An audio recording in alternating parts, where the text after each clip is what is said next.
आज वज़ीर-ए-आज़म इमरान खान हातिम ताई बने हुए हैं। कहते हैं कि मौलाना फजलुर रहमान की टीवी चैनल पर तकरीर नशर करने पर कोई पाबंदी नहीं है। दूसरा बड़ा अहम इंकशाफ उन्होंने ये फरमाया कि साबिक़ वज़ीर-ए-आज़म मियाँ नवाज़ शरीफ साहब पाकिस्तान में जिस अस्पताल में चाहें, जहां उनकी मर्ज़ी हो या जहां उनका ख़ानदान मुंतखब करे, वो वहां पर जाकर अपना इलाज करवा सकते हैं।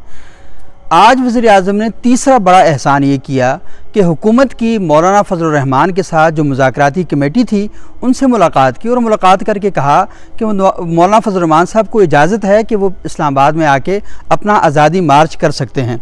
तो ये बड़ी हैरान कुन बात है कि इमरान खान साहब इतने नरम दिल कैसे हो गए और इतनी अच्छी अच्छी बातें करना कैसे शुरू हो गए। इमरान खान साहब, मेरा ख़्याल ये है कि 1.25 साल में कुछ भी डिलीवर नहीं कर सके।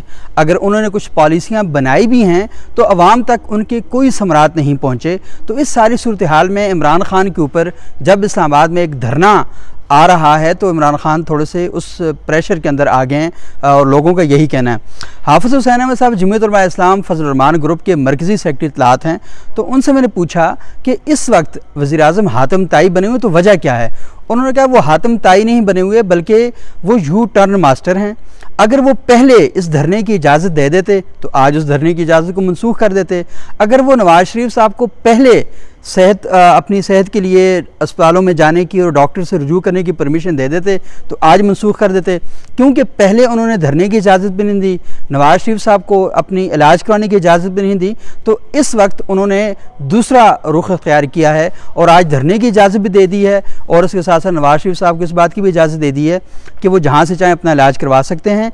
और इसके साथ साथ उन्होंने जो टीवी चैनल्स को पैमरा के ज़रिए ये नोटिस जारी हुआ था कि आपने मौलाना फजलुर रहमान के इंटरव्यू नशर नहीं करने, उनकी प्रेस कॉन्फ्रेंसें नशर नहीं करनी, तो आज उनकी भी इजाज़त उन्होंने दे दी है।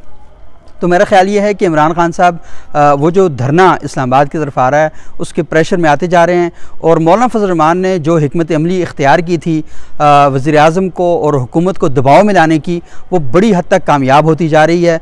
लेकिन ये कामयाब किस हद तक होगी। आज इस्लामाबाद में सहाफ़ियों से गुफ्तगू करते हुए वज़ीर-ए-आज़म ने बड़े वाज़ेह अंदाज़ में कहा कि मैंने जो कमेटी बनाई थी बुनियादी तौर पर उसका मकसद ये था कि वो जाए और मौलाना फजलुर रहमान के लोगों से मुलाकात करे और उनसे पूछे कि उनके मुतालबात क्या हैं, क्योंकि अभी तक उनके मुतालबात की समझ क्यों नहीं आ रही। तो मौलाना फजलुर रहमान ने तो वाज़ेह अंदाज़ में अपने 2 मुतालबात पेश किए हैं। पहला मुतालबा यह है कि वज़ीर-ए-आज़म इमरान खान एक सिलेक्टेड प्राइम मिनिस्टर हैं, उनके पीछे इस्टेब्लिशमेंट खड़ी हुई है, इस्टेब्लिशमेंट मौलाना फजलुर रहमान का साथ न दे। यानी पहला मुतालबा उनका इस्टेब्लिशमेंट से है कि वो इमरान खान का साथ न दे। दूसरा मुतालबा उनका वज़ीर-ए-आज़म इमरान खान से है कि वो ख़ुद इस्तीफ़ा दे दें। और तीसरा मुतालबा वो एक तरह से इलेक्शन कमीशन ऑफ पाकिस्तान से कर रहे हैं कि इंतखाबात दोबारा से करवाए जाएँ। अब यहाँ पर एक सूरत हाल जो पैदा हो रही है वो ये है कि अपोजिशन के बड़ी तादाद में लोग भी अरकान असम्बली हैं। तो जब वो ये कहते हैं कि मौजूदा इंतखाबात जो जिसके नतीजे में असम्बली बनी है वो जेली है, तो क्या वो ये कहना चाह रहे होते हैं कि जो JUI फे के मुत्तहिदा मजलिस अमल के टिकट से जो लोग MNA बने हैं 16 के करीब उनकी तादाद है, क्या वो भी जेली हैं? क्या जो पाकिस्तान पीपल्स पार्टी के मुंतखब अरकान असम्बली हैं वो भी जेली हैं? क्या मुस्लिम लीग नून के जो अरकान असम्बली हैं और कौम परस्त पार्टियों के और फाटा से जो मुंतखब होकर आए हैं क्या वो सारे भी जेली हैं? और अगर मौलाना फजलुर रहमान साहब इन सारे हलकों में इंतखाबात को जेली समझते हैं तो वो फिर अपोजिशन से क्यों नहीं कहते कि वो अपोजिशन फौरी तौर पर असम्बलियों से बाहर निकल के आ जाए। और दूसरा, अगर वो ये समझते हैं कि मखसूस हलकों में धांधली हुई है तो वो इलेक्शन कमीशन ऑफ पाकिस्तान में या सुप्रीम कोर्ट में या ऐसे इदारों में अभी तक क्यों नहीं गए जहाँ पर जाकर वो ये बात कर सकें कि इन हलकों में धांधली हुई है तो इसलिए इन हलकों में दोबारा इंतखाबात करवाए जाएँ। तो मेरा ख्याल ये है कि हुकूमत ये समझती है कि मौलाना फजलुर रहमान एक प्रेशर टैक्टिक्स यूज़ कर रहे हैं और हुकूमत को दबाव में लाना चाहते हैं, हुकूमत को परेशान करना चाह रहे हैं। और थोड़ी सी बात ये समझ भी आ रही है कि हुकूमत उस दबाव में और उस प्रेशर में आ चुकी है, इसीलिए वो अब हातिम ताई बनी हुई है और इधर भी गिफ्ट दे रही है, इधर भी गिफ्ट दे रही है, फजलुर रहमान को भी खुश कर रही है और नवाज़ शरीफ साहब को भी खुश किया जा रहा है। तो हुकूमत एक तरह से प्रेशर में आ चुकी है।